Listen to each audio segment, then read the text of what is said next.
Hello and welcome back to the Get Out of Your Funk show. I am Sharla Mandere, your host, and I'm so excited to talk today with you about the stigma we have around our self-care right now. Somewhere along the line, I'm getting right into this, by the way, because I don't waste time. I know you don't want to waste time.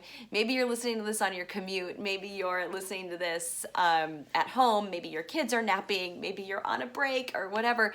So we're going to keep these short and sweet, like I said, so I'm getting right to the nitty gritty. Our self-care, somewhere along the line, our society has made our mental health taboo. We've made our mental health something we don't talk about. We've made not feeling okay something we don't mention. Think about how many times a day someone goes, "Hey, how are you?" And you go, "I'm fine," when you're not. Or you go, "I'm good," when you're not. Or you may even say, "I'm hanging in there," right? And in other parts of the world, they will tell you everything that's going on, right? Maybe you reserve that more for your friends and family, and I'm not saying you have to tell everyone in the grocery store all of the crap going on in your life, right? But what I'm saying is we don't talk enough about our self-care and how that directly relates to our mental health. Self-care has somehow become this thing that is advertised. If you've spent 5 minutes on Instagram lately, you have seen, possibly, this is what shows up for me. Buy these booty lifting leggings. Your butt will look great and you'll be happy. Buy this eye cream, because I'm over 40. Buy this eye cream. You won't have wrinkles and you'll be happy, right? Buy this shampoo. Your hair will be long and luscious and you'll be happy. And notice these are all things that are primarily advertised towards women. Somehow our outward appearance has become the thing that makes us happy, or the thing that companies want you to believe will make you happy. That's what I should say, right? It becomes the thing that companies want you to believe will make you happy. But self-care is not found in a bottle of eye cream or a lotion or hair product or booty lifting leggings, as amazing as they might be. I don't know. I haven't bought them. Right? And men, if you're a guy and you're listening to this, don't worry, I haven't forgotten about you. It's not advertised to you. It's not advertised to you. Because men are just told, suck it up and be a man. We have this all wrong. We have it all wrong. And if I'm getting passionate, it's because this is something I am very passionate about. As I mentioned before, if you haven't watched previous episodes, I have battled anxiety and depression for most of my life and postpartum depression twice. So I know firsthand what it takes to pull yourself out of the weeds. I know what it takes to pull yourself out of the weeds when you don't necessarily get to focus on yourself all day long because you're trying to raise small humans and go to work and maybe run a business like I was back 10 years ago when my kids were little. Now they're 7 and 10. So now it's a whole new world of middle school and homework and after school programs and activities and play rehearsals and piano lessons and everything, right? Sports, all the things. And I'm also moving into a stage where my parents are getting sick. So I'm caregiving for my parents, caregiving for my kids. I have a husband, I have a business, I have clients, so many people who need me. If I didn't make my self-care a priority, it would be very easy for me to burn out and fall apart.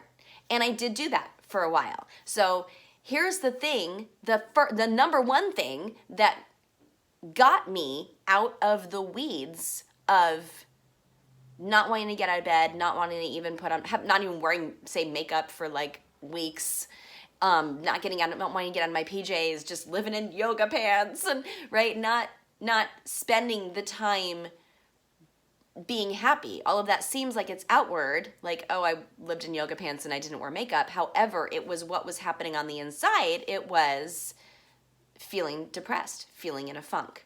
And that's why I've created this Get Out of Your Funk web series, because I know I'm not the only one. I hear it. I hear it from my friends. I hear it from clients. I see it online. So here's the thing that we need to understand. Self-care is not feminine. It's not weak. It's not selfish. And it's not something that we shouldn't focus on.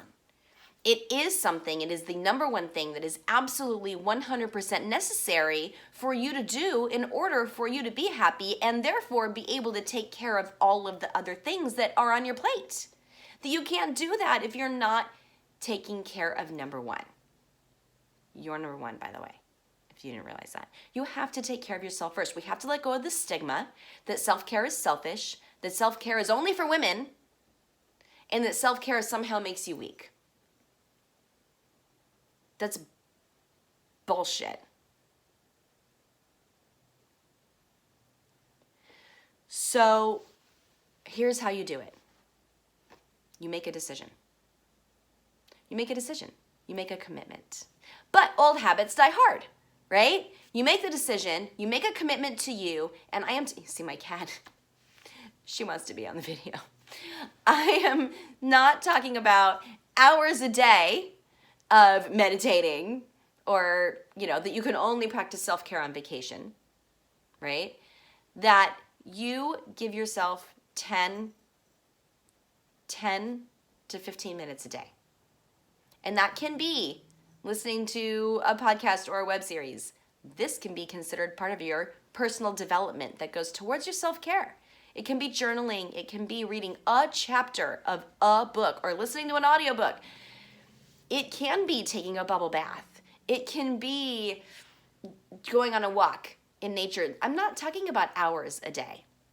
If you work all day and you're in an office and you typically will just eat lunch inside in your office, when it's nice enough outside where you live, go outside and eat outside.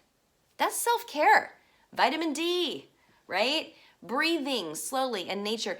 You don't have to spend a ton of money and you don't have to spend a lot of time, but you do have to make yourself a priority in order to do that.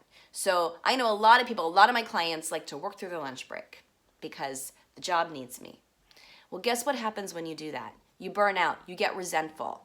Other people are going out on their lunch break and you get resentful of them, right?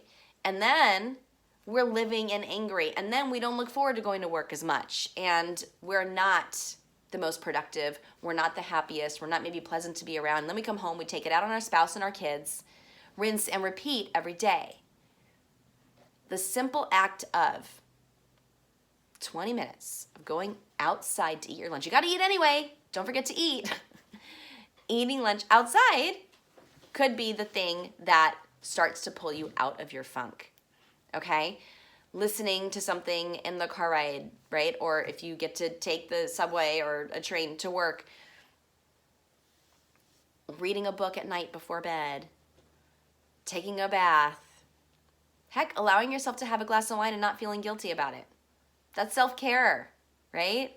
One glass, not a bottle, one glass, right? Self-care. Eating healthy, self-care.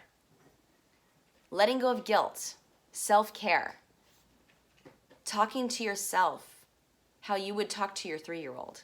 That means nicely, kindly, giving yourself some grace. Self-care. My cat is going crazy. Maybe getting a pet. This is a new animal to us. 2 weeks we've had her at this point. But the act of petting her calms me and soothes me and my kids. And when you put yourself first, you are a better spouse, you're a better parent, you're a better son or daughter to sick parents, maybe if you're a caregiver. You are a better employee or business owner. You are more productive. You're happier throughout the day. And you're more mentally resilient and able to handle the life that is going to be thrown our way. Self-care doesn't mean life isn't going to happen. It's how we handle the life when it does happen. Are you understanding what I'm saying? Let me know. Comment, let me know. Because this is really important that we need to take the stigma away. Self-care is not selfish. I promised there would be an action step at the end of every video. So if you are willing to do this, here is your action step for the day. I want you to find what's called an anchor. And this is something that will make you happy and keep you in it, right? Keep you reminded when you have the day where you want to work through lunch and you want to shut the world off and you want to ignore everything to remind you self-care needs to happen now. This can be a favorite song. It can be a bracelet that you have. I've had clients choose their wedding ring because they know their relationships get nurtured when they nurture themselves. They know, right? So it can be sticky notes that you leave around the house with positive affirmations about yourself. It can be a pretty paperweight in the office, or a picture, a painting. You don't have to go out and spend a lot of money. It could be something you already have, some piece of jewelry maybe that you have that you love that you never wear. It can be a screenshot of something on your cell phone. Cell phones, where's my phone? I'm using my phone to record this. Okay, I can't show you. But a screenshot on your cell phone, the wallpaper, or screensaver, right?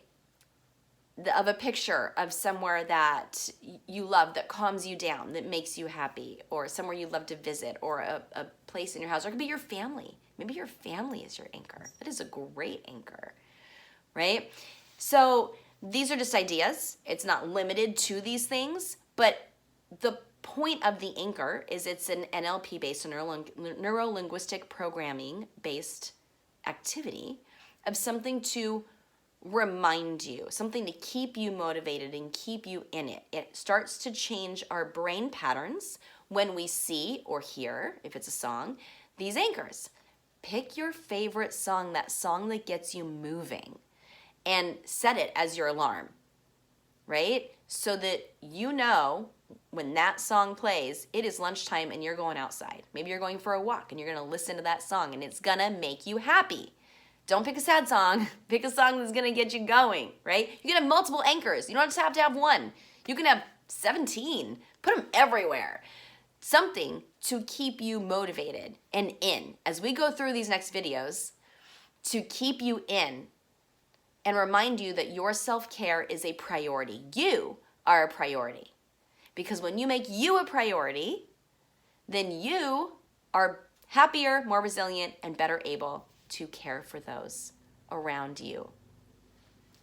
Let me know what anchors you chose. I bet it'll help someone else pick an anchor as well. And let me know if you're doing it. I hope you're feeling hope. My goal in these videos is to give you hope. I think when we have hope, that's when we can pull out. When we get lost in the funk is when we lose hope.